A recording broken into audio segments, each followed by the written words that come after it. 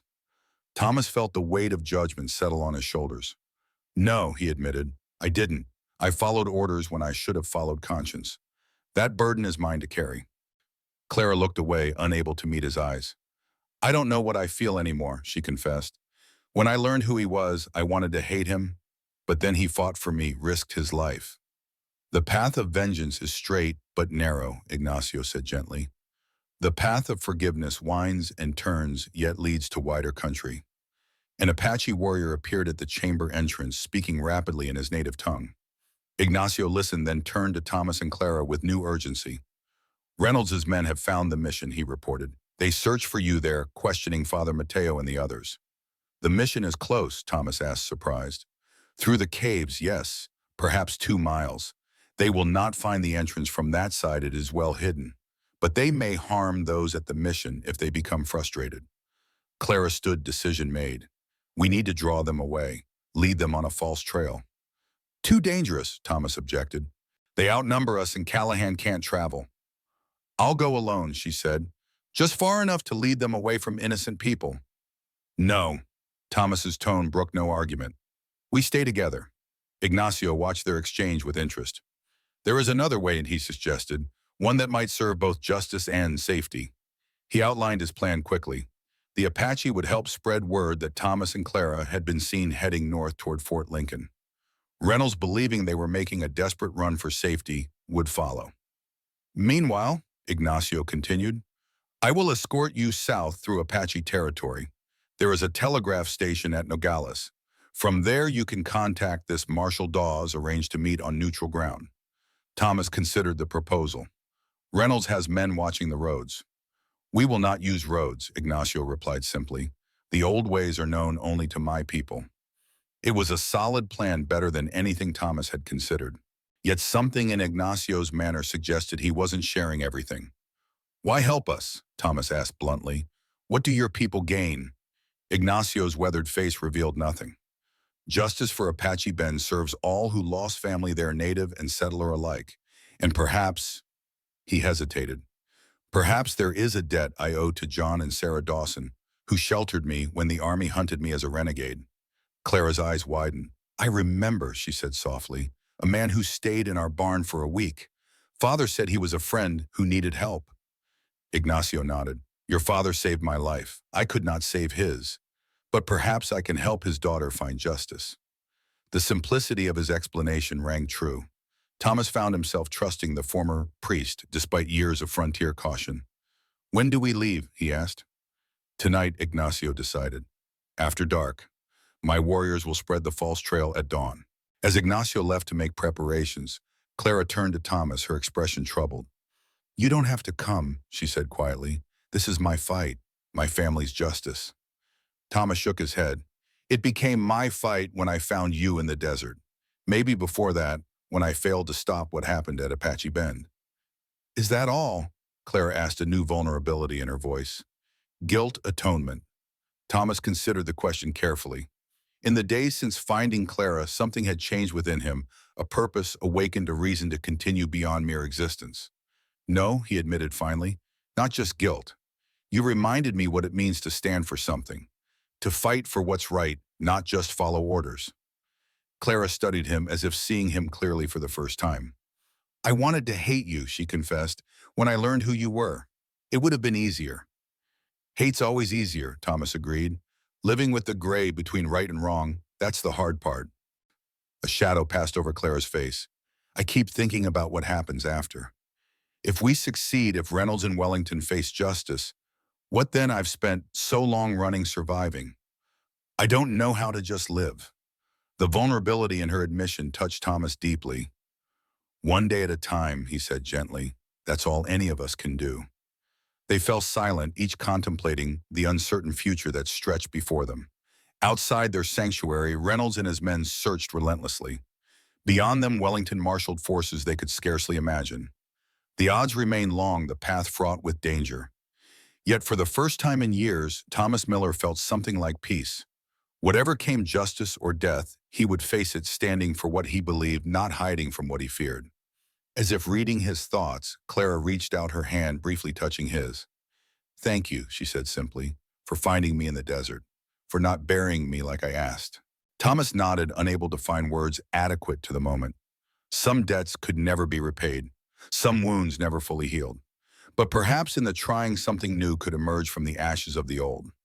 As they prepared for the journey ahead, gathering what few supplies the Apache could provide, Thomas found himself watching Clara not as a ghost from his past or a duty to fulfill, but as a woman of remarkable strength forged in the same fires that had nearly destroyed her. The red-tailed hawk that had guided him to her appeared again in his mind's eye, not coincidence perhaps, but providence. A sign that even in the harshest desert redemption might take root and grow.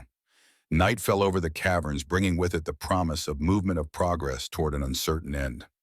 Thomas checked his rifle one final time, the familiar ritual steadying his nerves.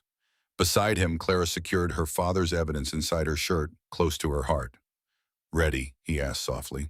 Clara nodded, her eyes reflecting the torchlight with a determination that outshone fear. "Ready." Together they followed Ignacio into the deeper passages, leaving behind the sanctuary of the Apache camp. Ahead lay danger, pursuit, and the faint hope of justice.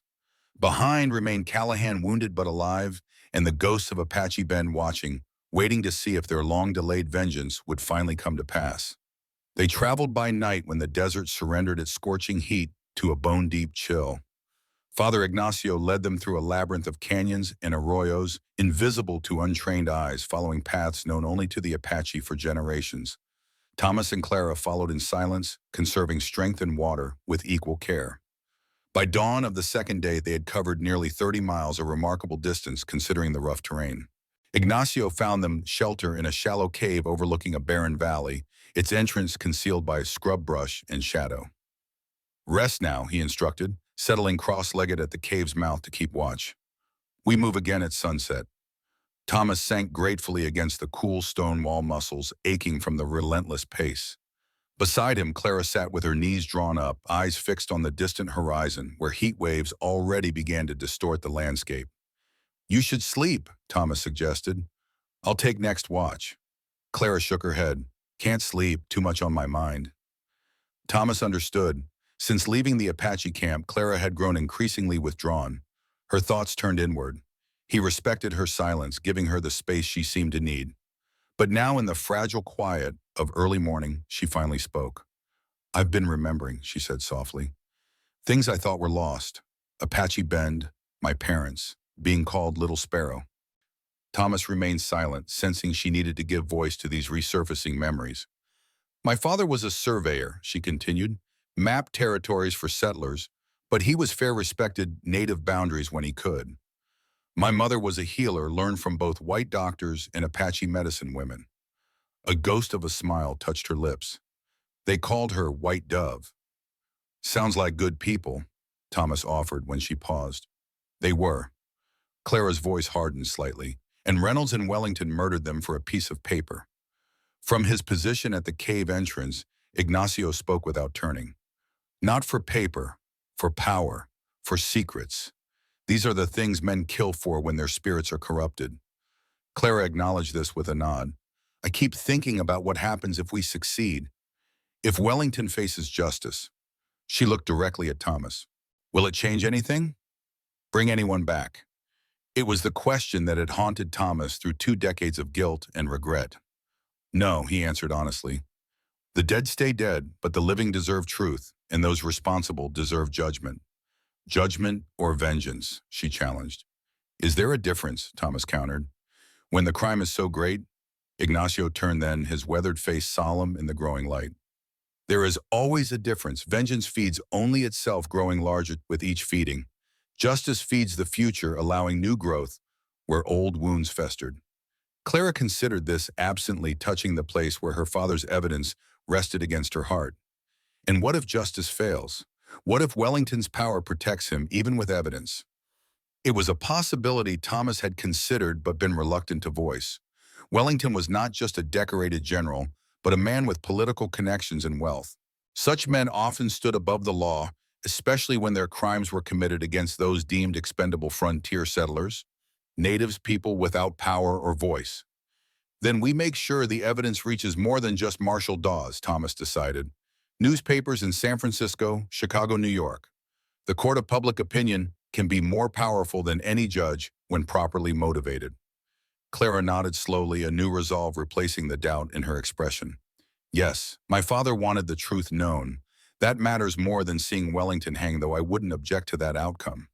Ignacio rose suddenly, his posture alert. "Riders," he said quietly, pointing toward the valley floor. Thomas moved to his side, squinting against the morning glare. In the distance, a plume of dust marked the passage of mounted men, at least 6 moving fast along the main trail. Reynolds, Clara asked, joining them. Perhaps, Ignacio replied, or Wellington's men.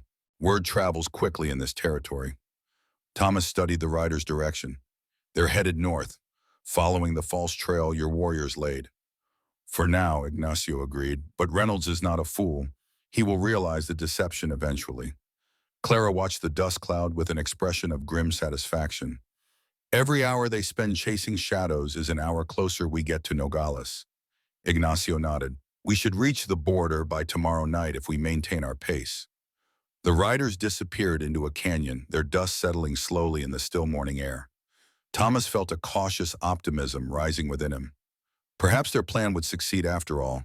Perhaps justice, not vengeance, would finally be served for the ghosts of Apache Bend. You should both rest while you can, Ignacio advised. The terrain grows more difficult ahead. This time Clara didn't argue. She settled against her saddle exhaustion, finally overcoming anxiety. Within minutes, her breathing had deepened into sleep. Thomas remained beside Ignacio, watching the empty valley with the ingrained vigilance of a frontiersman. She is strong, Ignacio observed quietly.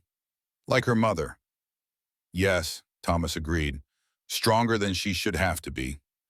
Ignacio glanced at him, dark eyes unreadable. You carry a heavy burden, Thomas Miller. The weight of things done and left undone.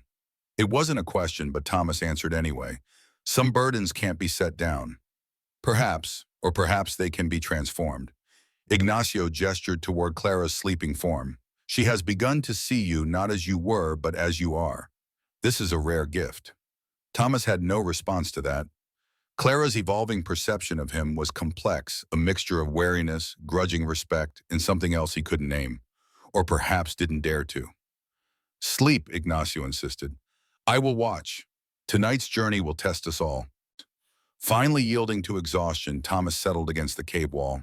As sleep claimed him, his last conscious thought was of Clara, but not as the broken woman he'd found in the desert, but as she might have been without Reynolds' cruelty and Wellington's ambition.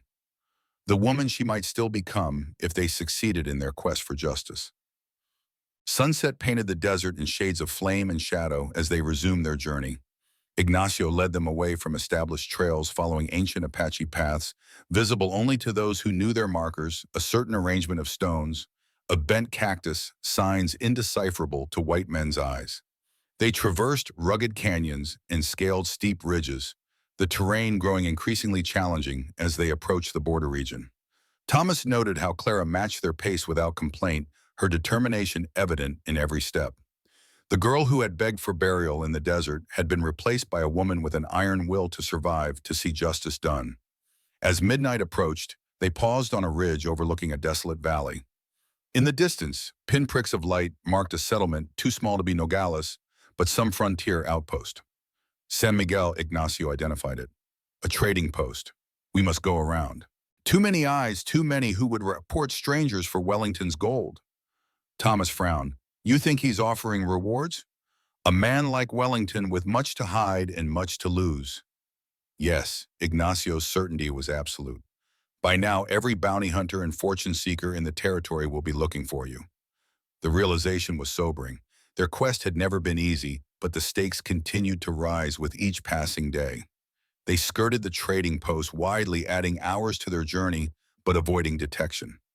By the time false dawn began to lighten the eastern sky, they had reached a narrow pass between towering mesas, the last significant obstacle before the border, according to Ignacio. We rest here briefly, he decided, indicating a sheltered hollow beneath an overhanging rock. 2 hours, no more. Then we push through to Nogales. They shared the last of their jerky in silence, each lost in private thoughts. The proximity of their goal brought both hope and heightened tension. So much could still go wrong, so many forces aligned against them. Thomas cleaned his rifle, the familiar ritual steadying his nerves. Clara watched him, her expression thoughtful.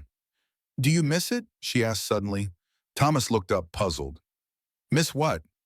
Your ranch, your life before. She gestured vaguely, encompassing their current circumstances. Thomas considered the question carefully.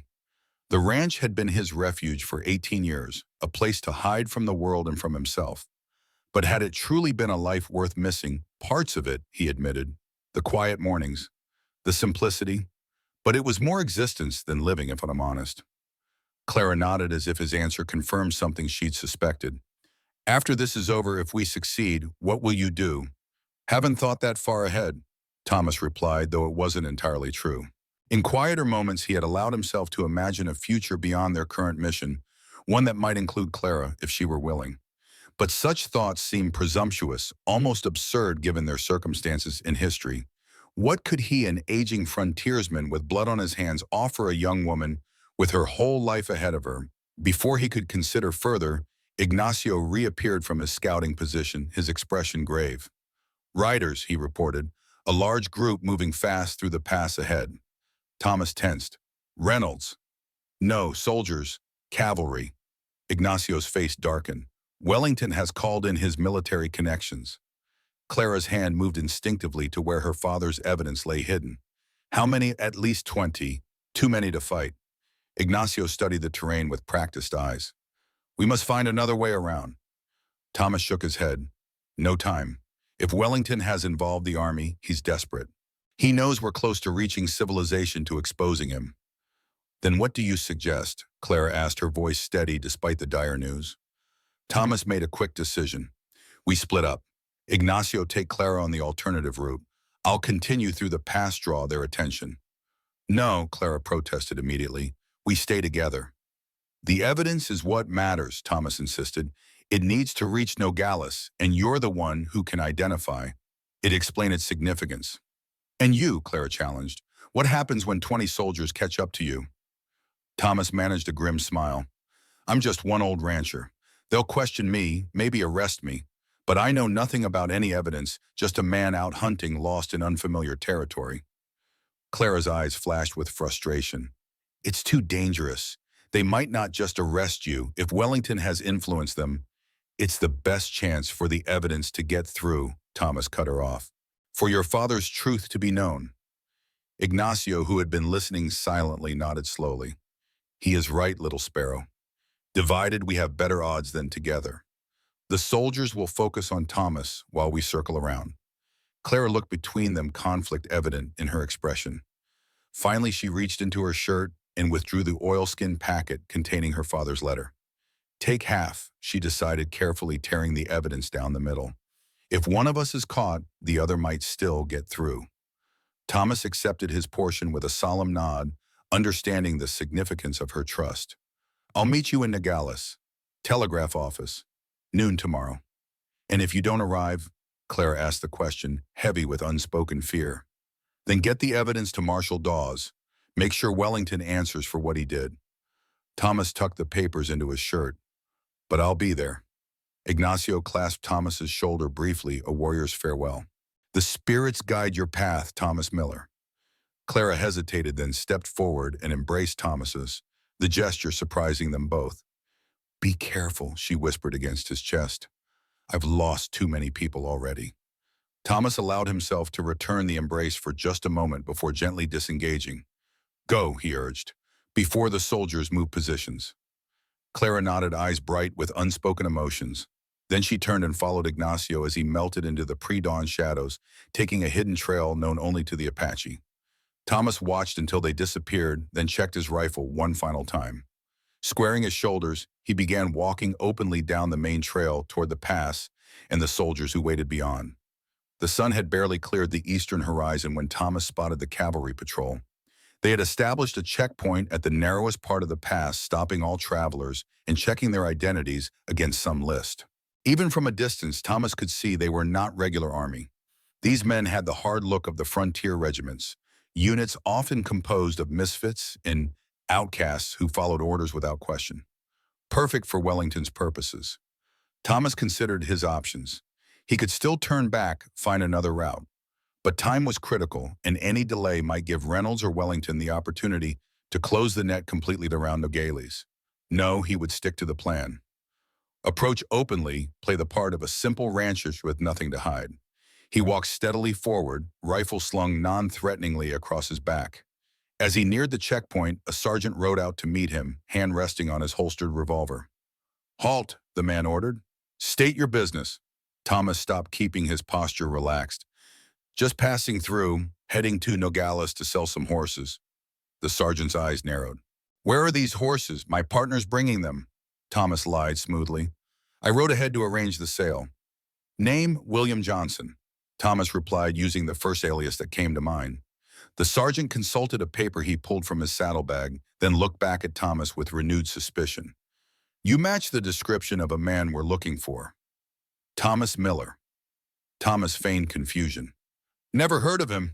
I've been running my horse ranch near Bisbee for 15 years. We'll see about that. The sergeant gestured toward the checkpoint.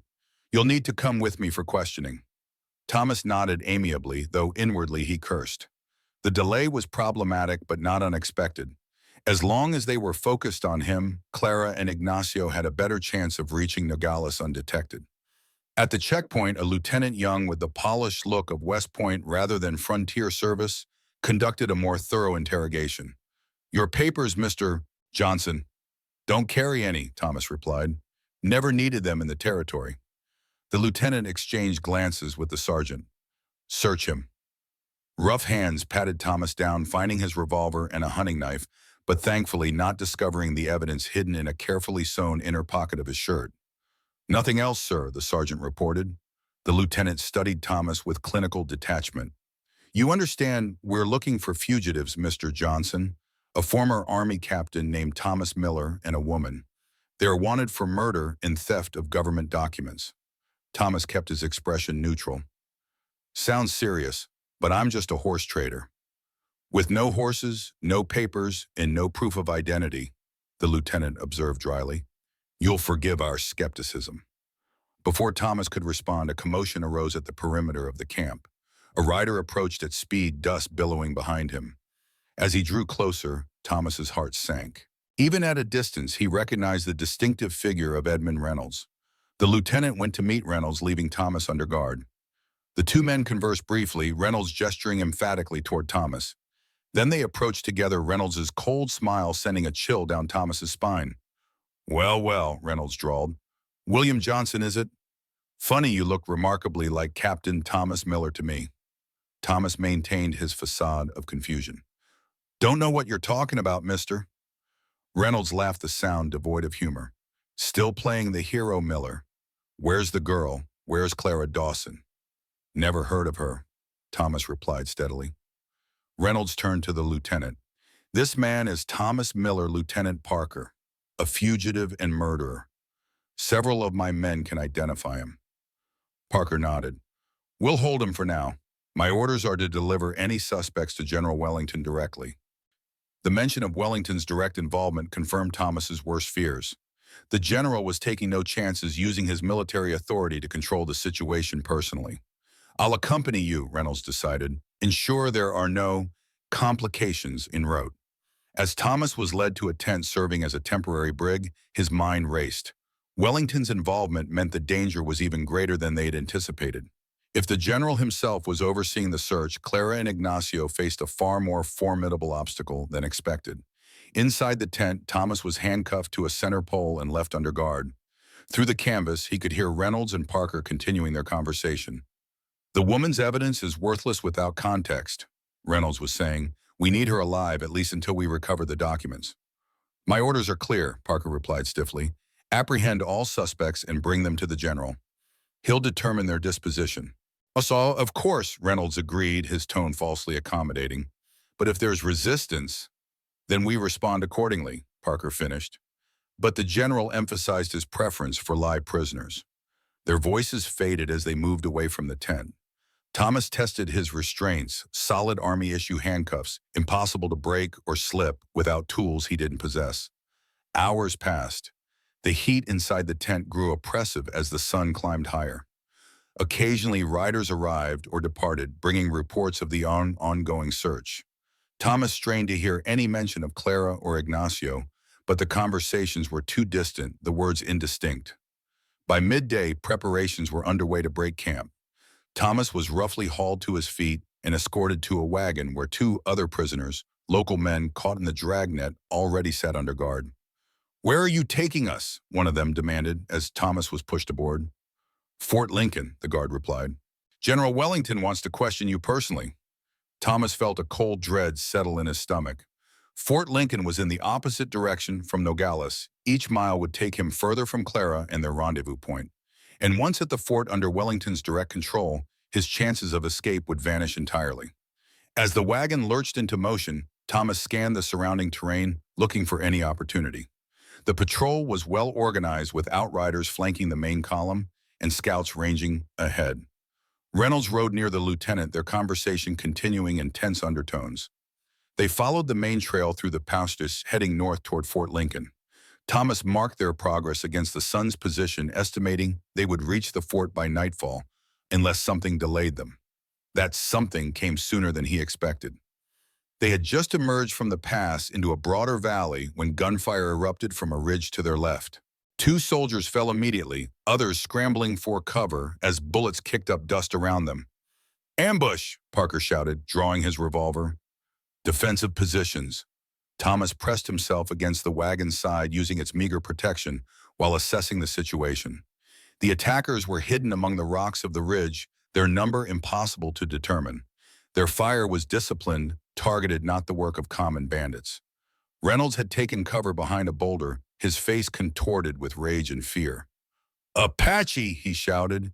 "The savages are working with Miller." Parker ignored him, focusing on organizing his men's defense. "Return fire, Sergeant. Get those prisoners secured." The sergeant approached the wagon, keys in hand, to ensure the prisoners couldn't escape in the chaos. But before he reached them, a bullet caught him in the chest, spinning him to the ground. The keys landed in the dust beside the wagon, just within Thomas's reach if he stretched to his limit. Without hesitation, Thomas lunged for them, fingers straining against his restraints. The other prisoners realized his intent and shifted to block the guard's view of his actions.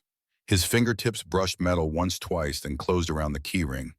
With practiced efficiency born of years of field operations, Thomas unlocked his handcuffs, then freed the other prisoners. "Run for the ridge," he told them quietly. "I'll create a distraction." As the men slipped over the opposite side of the wagon, Thomas grabbed the fallen sergeant's revolver. The battle continued around him, the soldiers too engaged to notice the escaping prisoners. Thomas spotted Reynolds behind his boulder, returning fire toward the ridge. The man's attention was fully focused on the attackers. He didn't see Thomas approaching from behind until it was too late. "Don't move," Thomas ordered, pressing the revolver against Reynolds' back. "Drop your weapon." Reynolds froze, then slowly lowered his gun. "You won't get away with this, Miller." "Already impossible," Thomas replied, relieving Reynolds of his weapon. "Stand up, slowly." As Reynolds complied, Thomas scanned the ridge where the attackers maintained their fire. He caught a glimpse of movement, a figure in traditional Apache dress, signaling briefly before disappearing again. Ignacio. The Apache elder had doubled back to create this diversion, giving Thomas the opportunity to escape. "Move," Thomas ordered Reynolds, directing him toward a narrow ravine that led away from the battle. "And don't try anything stupid." Reynolds obeyed, his cold composure finally cracking. "Wellington will hunt you to the ends of the earth for this, Miller. You and that Dawson girl both." "Let him try," Thomas replied grimly, forcing Reynolds deeper into the ravine where they wouldn't be seen by the soldiers. Once safely out of sight, Thomas faced a decision. Killing Reynolds in cold blood would be simple, justified even given the man's crimes. But it would also cross a line Thomas had sworn never to cross again after the war. "On your knees," he ordered. Reynolds complied, a sneer forming despite his predicament. "Going to execute me, Captain, become the very thing you claim to despise." Thomas considered him, silently seeing not just the man before him, but the embodiment of cruelty that had destroyed Clara's family and countless others. Justice demanded Reynolds face a hangman's noose, but first Thomas needed information. "Where is Wellington now?" he demanded. Reynolds laughed bitterly. "You think I'll tell you anything? You're going to kill me either way." "No," Thomas replied, surprising himself with the realization that it was true. "I'm not going to kill you. Justice, not vengeance. That's what Clara deserves." At the mention of Clara's name, something shifted in Reynolds' eyes, a calculation and opportunity sensed. "The girl means something to you," he observed, "more than just a cause." Thomas kept his expression neutral, but Reynolds had already seen the truth. "She'll never forgive you, you know." Reynolds continued, his voice taking on a taunting quality. "Not completely. Every time she looks at you, she'll remember Apache Bend. Remember that you stood by while her family burned." The words struck their intended target, but Thomas didn't rise to the bait. "Wellington," he repeated. "Where is he?" Reynolds seemed to reach a decision. "Fort Lincoln, allegedly, but he's actually at the governor's mansion in Santa Fe, meeting with territorial officials about his committee appointment." The information rang true, fitting with what Thomas knew of Wellington's political ambitions.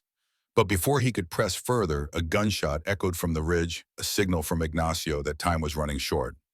"Get up," Thomas ordered. "You're coming with me." Reynolds rose slowly, his eyes calculating.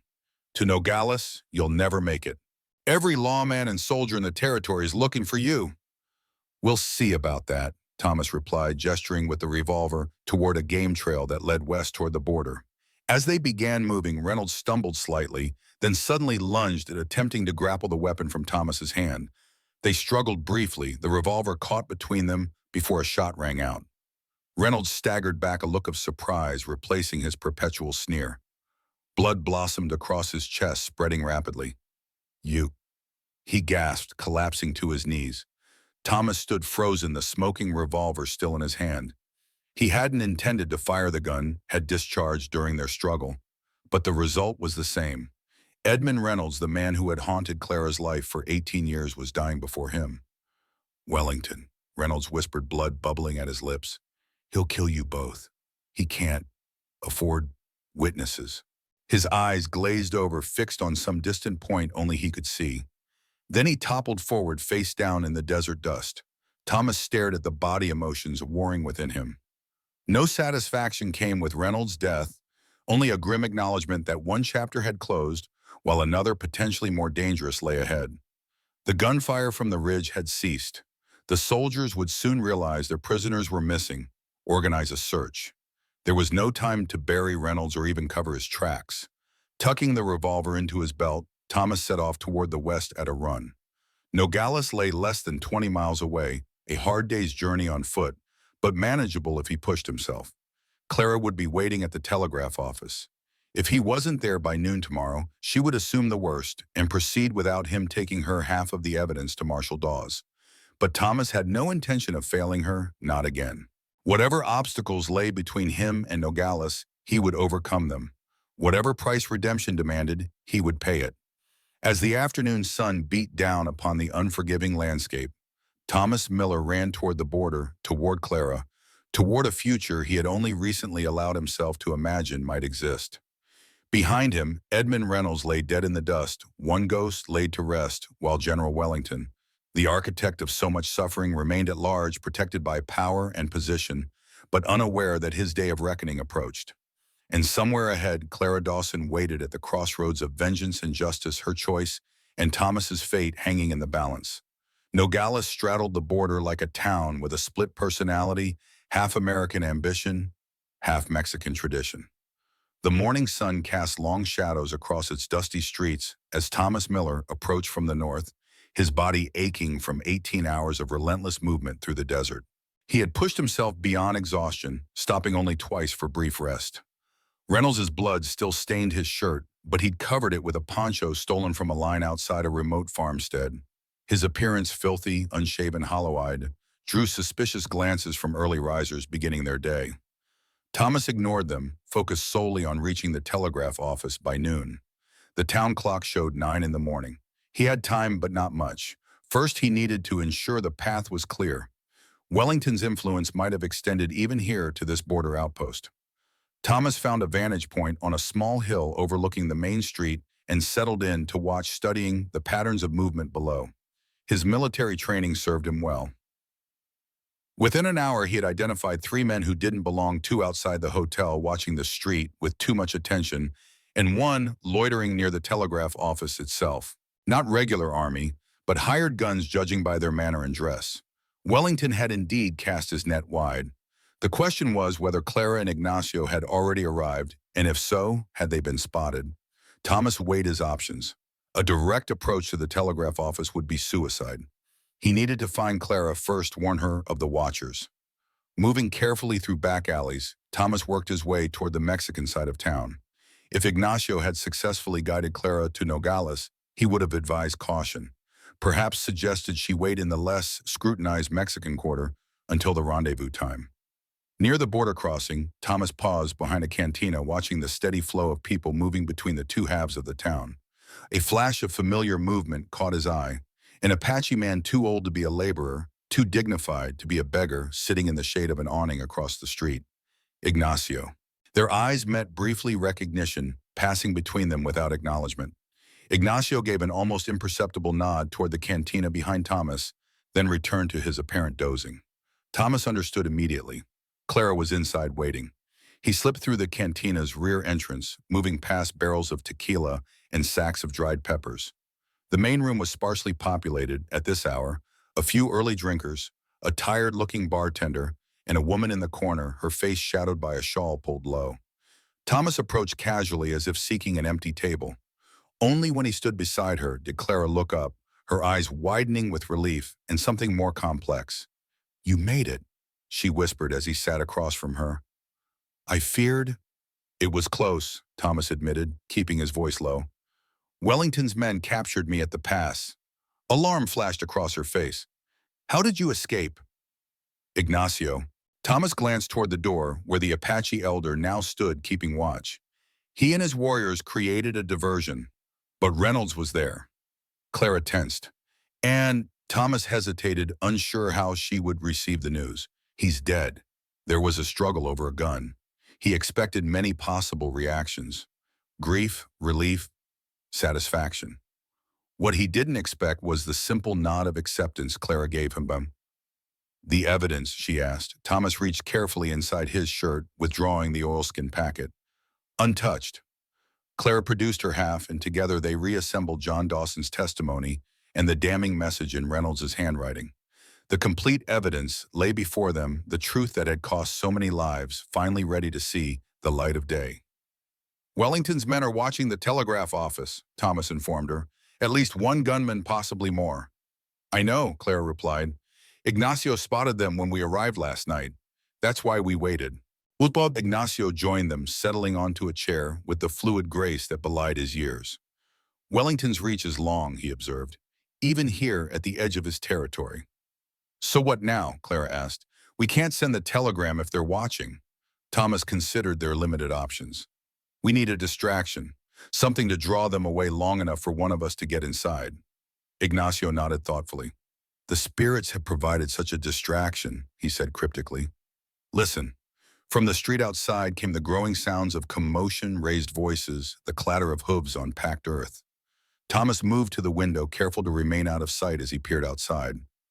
A military patrol had entered the town from the South Mexican rurales, their distinctive uniforms and proud bearing setting them apart from American cavalry.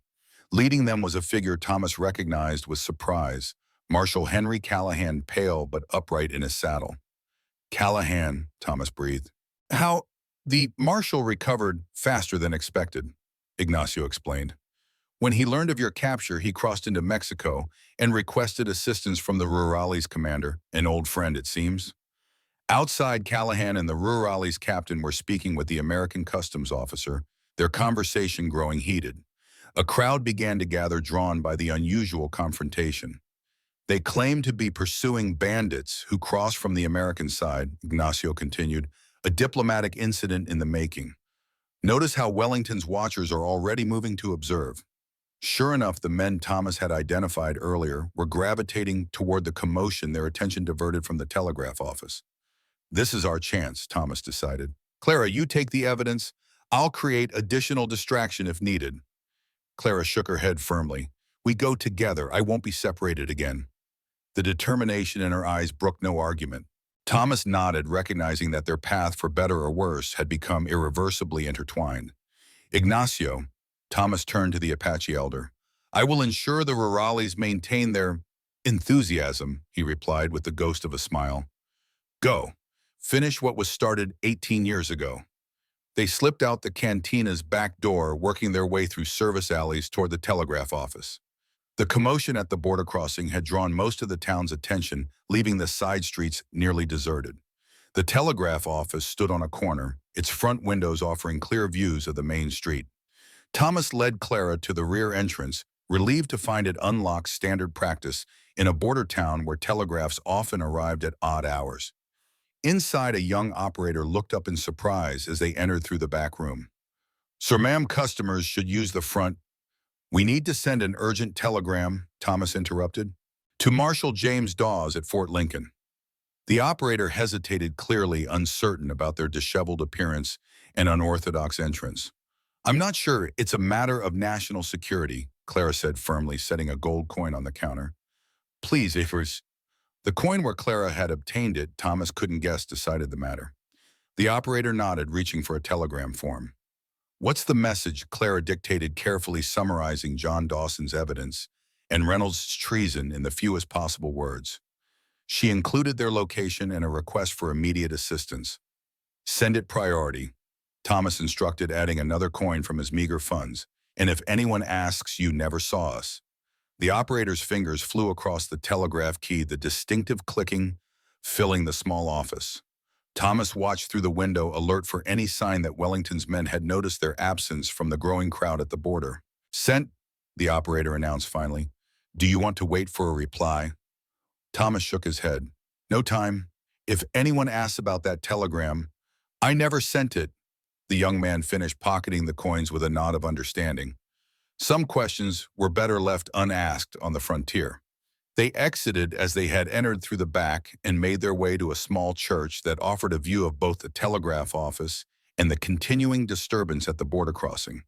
From this vantage point, Thomas could see Callahan still engaged in animated discussion with the customs officer, the rurales arrayed behind him in a show of support. "How long before Dawes receives the telegram?" Claire asked as they settled into a pew near the back of the empty church. "Minutes for the transmission," Thomas calculated. "Then however long it takes to reach him personally. If he's at the fort, we could have a response within the hour." Clara nodded, her expression a mixture of hope and wariness.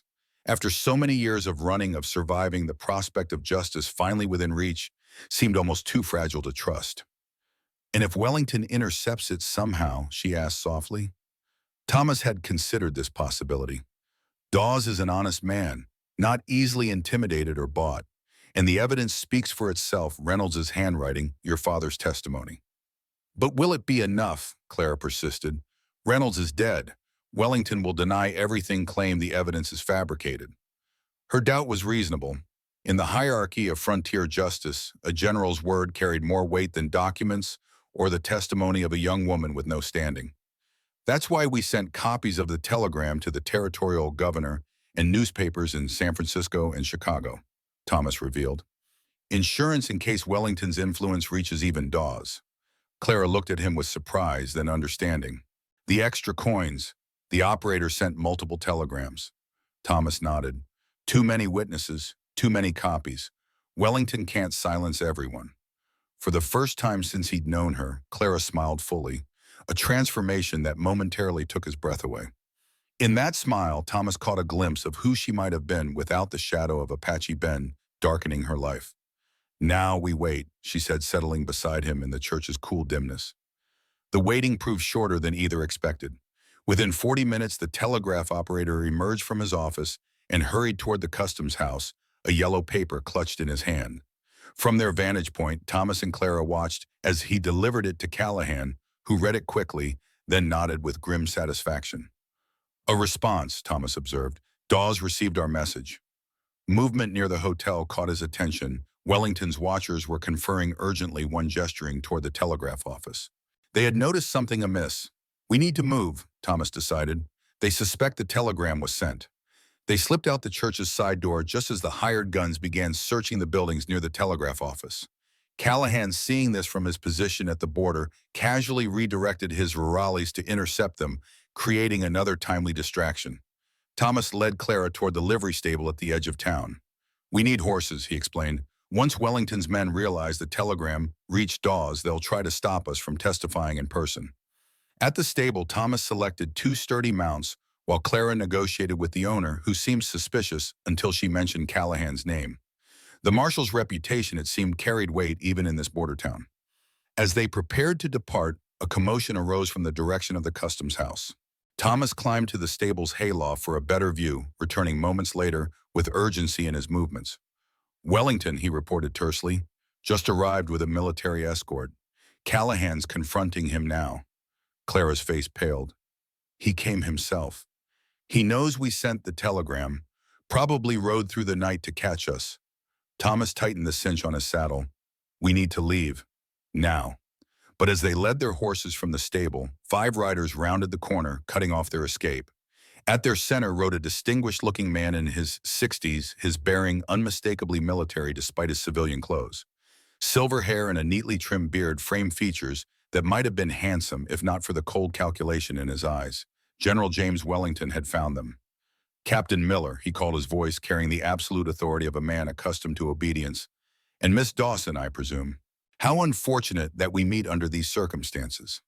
Thomas positioned himself slightly in front of Clara, though he noted with approval that her hand had moved to the revolver concealed beneath her shawl. General, Thomas acknowledged tersely, you're a long way from your comfortable office in Washington. Wellington smiled thinly.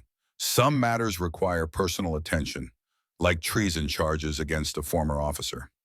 Treason, Thomas replied evenly. Interesting accusation coming from you. The general's smile never wavered, but his eyes hardened. I have arrest warrants for both of you. Murder, theft of government documents, false accusations against a decorated officer. He gestured to his men. Please don't resist. I'd prefer to avoid bloodshed in a public place. Thomas assessed their situation rapidly. 5 armed men, all former military, judging by their bearing. No sign of Callahan or the rurales who must have been detained at the border. Ignacio had vanished wisely given the Apache's tenuous status with both American and Mexican authorities. The evidence has already reached Marshal Dawes, Thomas stated, and the territorial governor. Newspapers in 3 cities. It's over Wellington. Something dangerous flickered across the general's face, a momentary crack in his composed facade. Evidence can be discredited, witnesses discredited, or silenced. His gaze shifted to Clara. Your father learned that lesson too late, Miss Dawson.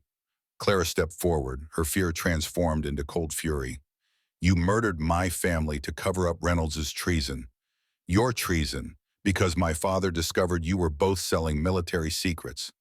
Wellington's men exchanged uncertain glances. This clearly wasn't the story they had been told. Outrageous allegations from a disturbed young woman, Wellington responded smoothly. Gentlemen, secure the prisoners. 2 men dismounted and approached, hands moving to their weapons. Thomas tensed, calculating odds that grew worse by the second. Then a voice rang out from behind Wellington's group. That's far enough. Marshal Henry Callahan stood at the corner, supported by Father Ignacio on one side and the rurales' captain on the other. Despite his obvious weakness from his wound, Callahan's revolver was rock steady in his hand. These people are under my protection, Callahan announced. By authority of the U.S. Marshal's Office and with the cooperation of the Mexican rurales. Wellington's expression darkened. This doesn't concern you, Marshal. I have legitimate warrants, issued by a judge under your influence, no doubt. Callahan interrupted. I received a telegram from Marshal Dawes at Fort Lincoln. He's reviewed the evidence and issued countermanding orders. You, General Wellington, are to be detained pending investigation into treason charges. Murmurs arose from Wellington's men, their certainty visibly wavering. The general's face flushed with barely controlled rage. This is absurd, he spat. I am a decorated officer, a appointed member of the Territorial Committee. You expect these men to believe the word of a frontier marshal over mine. Not just his word, came another voice. All eyes turned to see a tall figure approaching from the direction of the telegraph office. An imposing man in the uniform of a full colonel accompanied by 2 military police officers. Colonel Brandon Wellington identified him, surprise evident in his tone. What are you doing here? Following orders, General, Brandon replied formally. From the War Department directly. Your recent activities have raised concerns at the highest levels. Thomas watched this new development with cautious optimism. Clearly their telegrams had reached more influential recipients than even he had anticipated. The Apache Bend massacre has been reopened for investigation, Brandon continued, as have certain financial irregularities involving military contracts under your supervision. I'm authorized to place you under military arrest until these matters are resolved. Wellington's composure finally shattered. This is Wellington's hand, he shouted, gesturing wildly at Clara. All of it. I was protecting this country while the rest of you were still in short pants. You can't possibly... General. Brandon cut him off sharply. Please don't make this more difficult than necessary. Wellington looked around wildly, seeing his support evaporating as his men processed the colonel's words. With surprising swiftness for a man his age, he drew a hidden derringer from his vest. I won't be sacrificed for political expediency, he snarled, aiming the small but lethal weapon at Clara. Without her testimony, it's all just paper. Thomas moved without conscious thought, placing himself directly in the line of fire as Wellington pulled the trigger. The impact drove him backward, a searing pain blossoming in his left shoulder. Through a haze of shock, he heard Clara cry out, felt her catch him as he stumbled. Multiple guns fired simultaneously. Wellington jerked as rounds struck him from several directions. Callahan, the rurales, even his own men, shocked by his attempt to murder a woman in broad daylight. The general collapsed to his knees, blood staining his expensive coat. His eyes, wide with disbelief, fixed on Thomas and Clara. Impossible, he whispered. A common rancher. A whore. Then he pitched forward onto the dusty street, the architect of so much suffering, finally answering for his crimes. Thomas was only vaguely aware of the chaos that followed. Voices shouting orders, hands easing him to the ground, Clara's face above him. Her lips forming words he couldn't quite hear through the roaring in his ears. Stay with me, she was saying, pressing something against his wound to stem the bleeding. Don't you dare die now, Thomas Miller. Not when we've come this far. He tried to respond to tell her he had no intention of dying, but darkness was encroaching at the edges of his vision. The last thing he saw before consciousness fled was Clara's face, fierce and determined, refusing to let death claim yet another person she cared for. Thomas awakened to the unfamiliar sensation of clean sheets and the smell of carbolic soap. For a moment, disoriented, he thought he might be back in a field hospital during the war. Then memory returned Wellington, the gunshot, Clara's voice urging him to hold on. He opened his eyes to find himself in a small but tidy room, sunlight streaming through a window that framed a view of distant mountains. His shoulder was heavily bandaged, the pain dulled to a persistent throb. Welcome back, said a familiar voice. Clara sat beside the bed, dark circles beneath her eyes suggesting she had maintained a long vigil. But there was something different about her, a lightness, as if a great weight had been lifted from her shoulders. How long? Thomas asked, his voice rough from disuse. 3 days, she replied, offering him water from a cup. The doctor said you were lucky. The bullet missed anything vital. Thomas drank gratefully, then settled back against the pillows. Wellington. Dead, Clara confirmed without emotion. Shot by at least 4 different people, including his own men. And the evidence, your father's letter, being reviewed by a military tribunal in Santa Fe, she explained. Colonel Brandon has been appointed to lead the investigation. Callahan says he's incorruptible, a rare quality in these parts. Thomas nodded, relieved that justice would finally be served, even if Wellington had escaped its full measure through death. The Apache Bend massacre is being officially acknowledged, Clara continued. Brandon's promised that the record will be corrected, the survivors compensated. It won't bring anyone back, but the truth matters, Thomas finished for her. Your father's truth. Clara nodded, emotion briefly tightening her features before she regained control. Callahan says there will likely be more arrests, men who helped Wellington cover up the massacre, who profited from his corruption. Thomas absorbed this information silently. The ripples of justice would spread far beyond Wellington himself, as they should. Too many had been complicit in burying the truth for too long. And you, he asked finally, what happens now? Clara looked toward the window, her expression thoughtful. Colonel Brandon offered me a government position helping to identify other survivors from Apache Bend, facilitating compensation. That's good, Thomas said, meaning it. The work would be meaningful, a way to honor her parents' memory. And there's more, she continued, returning her gaze to him. The government is setting aside land, a small reservation near the mission for Apache, who want to return to their traditional ways with Father Ignacio as their representative. Ignacio will be pleased, Thomas observed, a rare victory for his people. Clara nodded, then hesitated, as if uncertain how to proceed. Thomas, they've offered you something as well, a position with the Territorial Marshal's office. Callahan recommended you. Thomas was genuinely surprised. A badge at my age. Special deputy, she clarified. Your experience with the frontier with the Apache, they value that, especially now with Wellington's corruption exposed. Thomas considered the offer. After decades of running from his past, the idea of officially standing for law and order held a certain appeal. A chance to ensure that men like Wellington and Reynolds couldn't abuse their power so easily again. "I'll think about it," he promised. Clara seemed relieved by his response. She rose and moved to the window, looking out at the landscape that had shaped both their lives so profoundly. "When I was a little girl, little sparrow, my father used to say that justice moves slowly, but it never stops moving," she said softly. "For 18 years, I didn't believe him. Now, now you know he was right," Thomas finished. She turned back to him, her expression earnest. "When I asked you to bury me in the desert, I had given up. Not just on justice, but on living. You gave me back both." Thomas shook his head slightly. "You saved yourself, Clara. I just helped along the way." Nevertheless, she returned to his bedside, taking his hand in a gesture that surprised them both. "I've been thinking about what Father Ignacio said about vengeance and justice, about the difference between them." And Thomas prompted gently. "Vengeance would have consumed me," she acknowledged. "Left nothing but ashes. Justice, justice allows for rebuilding." She squeezed his hand. "For a future." The unspoken question hung between them, a future that might include them both despite the unlikely circumstances of their meeting, despite the shadows of the past that had nearly destroyed them. "I'd like that," Thomas said simply. "A future."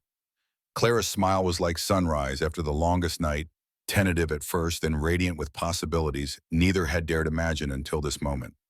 Outside, the vast frontier stretched toward horizons unknown. The work of justice was not complete, might never be truly complete in a land still finding its identity. But for Thomas Miller and Clara Dawson, survivors of Apache Bend, in their different ways, a path forward had emerged from the ashes of the past. Not forgetting, but no longer defined by what had been lost. Instead, moving toward what might yet be built. "Rest," Clara urged, releasing his hand reluctantly. "The doctor says you'll need another week before traveling." "And then?" Thomas asked. Clara's expression softened with something that might have been hope. "And then we'll see what future justice has made possible." As she left him to rest, Thomas turned his gaze to the window where the red-tailed hawk, the same one he was certain that had guided him to Clara in the desert, circled against the endless blue sky. Some might call it coincidence. Thomas Miller, who had seen too much in his long life to dismiss the mysteries of existence, preferred to think of it as grace, the kind of grace that offered second chances to those who had given up hoping for them, the kind that transformed ashes into fertile ground where new life could take root and grow. Outside his window, the hawk called once a clear, piercing note that seemed to carry both benediction and promise, then banked its wings and soared eastward toward whatever lay beyond the next horizon. Thomas Miller closed his eyes not in surrender but in acceptance. Whatever came next, badge or no badge, with Clara or without, he would face it standing in the light of truth rather than hiding in the shadows of regret. And for now, for this moment at least, that knowledge was enough.